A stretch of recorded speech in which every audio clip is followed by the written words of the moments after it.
Hello everyone, and welcome to this aged care update. Here we'll be covering your top COVID issues, including the aged care retention bonus and face masks.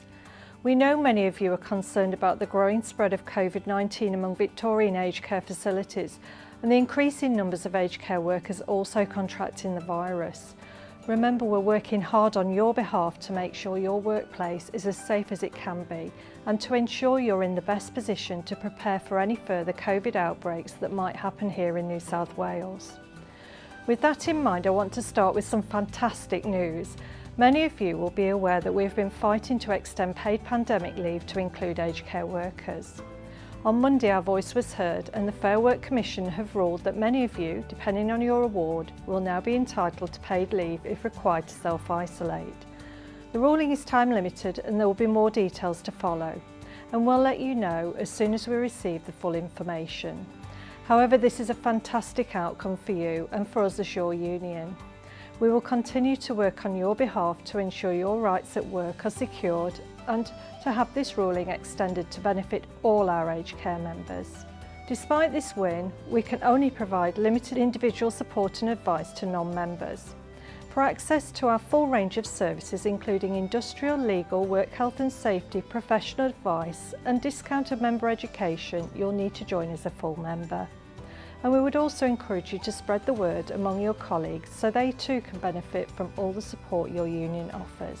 Okay, so let's talk about the aged care retention bonus, another special entitlement that you can receive during the pandemic. This payment is specifically to encourage direct care workers to remain employed in residential and in-home care during the pandemic. Registered nurses, enrolled nurses and assistants in nursing in Commonwealth-funded residential aged care or in-home aged care are eligible for this payment. You can be employed full-time, part-time or casual. There will be two payments of up to $800 for residential aged care workers and up to $600 for home care workers. Payments for part-time and casual workers will be made on a pro rata basis and based on hours worked in the 4 weeks before the application. If you've been employed for less than 4 weeks, you're still eligible. In this case, your payment will be based on your average hours in a week since your employment commenced. It's your employer's responsibility to apply for the payment and time is running out. Your employer has until the 31st of July, that's this Friday, to put in their application. Contract and agency staff not directly employed by a provider are also eligible to receive the bonus, and in this case, the agency, not aged care provider, makes the application on your behalf. Employees of National Aboriginal and Torres Strait Islander Flexible Aged Care Programme and Multi-Purpose Services are also eligible. If you think your employer has not yet applied, you need to take urgent action to ask them to do so. If your employer refuses to make the application, you should contact us for support and advice. A full list of frequently asked questions and answers on the retention bonus can be found using the link on the screen. Remember, only your employer can apply for this payment on your behalf. If they have not applied by the 31st of July, you may not receive it. Moving on now to face masks. Last week, an Amber Alert was released providing guidance on use of face masks in the residential aged care section of multipurpose services operated by New South Wales Health. Staff employed in these facilities are required to wear face masks whilst at work if they are unable to maintain a physical distance between themselves and residents of at least 1.5 metres. However, face masks do not have to be worn by residents in the residential aged care section of a multipurpose service, as it is classed as their own home. More details about New South Wales Health guidance on face masks, and in particular as the rule applies to multipurpose services, can be found using the link on the screen now. Unless there's an actual or suspected case of COVID in the facility, there's no requirement at the moment for staff in other Commonwealth-funded aged care services to wear a face mask at work unless your workplace is in a COVID hotspot.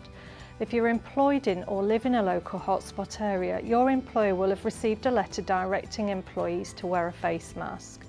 Although not a requirement in other residential aged care settings, some employers have implemented a local policy requiring staff to wear face masks, and others have instructed staff to wear face masks if residents show respiratory symptoms.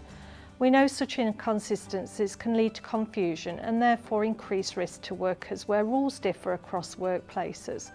We also know hotspots can change regularly and at short notice, and we're currently working with the New South Wales Ministry of Health to ensure you have the most up-to-date advice. Those of you working on the border of Victoria are facing added complications associated with cross-border working and community life.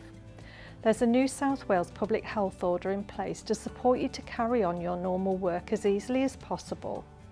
However, we know there's still some confusion because of the different rules in different states about things like compulsory wearing of face masks.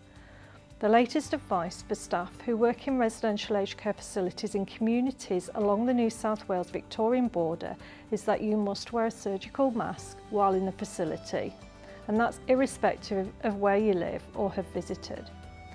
Your local union organisers are aware of the issues you're experiencing, so keep in touch with them and be assured that we will update you with the latest information as it becomes available. Also, keep an eye on the LAMP page of our website. For all of you, access to suitable PPE, education on correct donning and doffing, fit checking of face masks, staffing shortages, particularly lack of registered nurses, and access to expert infection control advice in your workplace remain a concern. You can contact Safe Work New South Wales and the Aged Care Quality and Safety Commission if you believe there's a risk to you or your residents associated with any of these matters, and these referrals can be made anonymously. We recognise that you're facing many challenges at this time, and we have tailored our activity here so that we can maximise the support and services we provide, including the development of free online education to assist you with your CPD.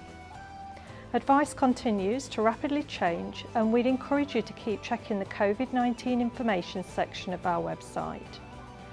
If you're concerned about the issues raised in this update or anything not covered, please don't hesitate to contact us here at the Association.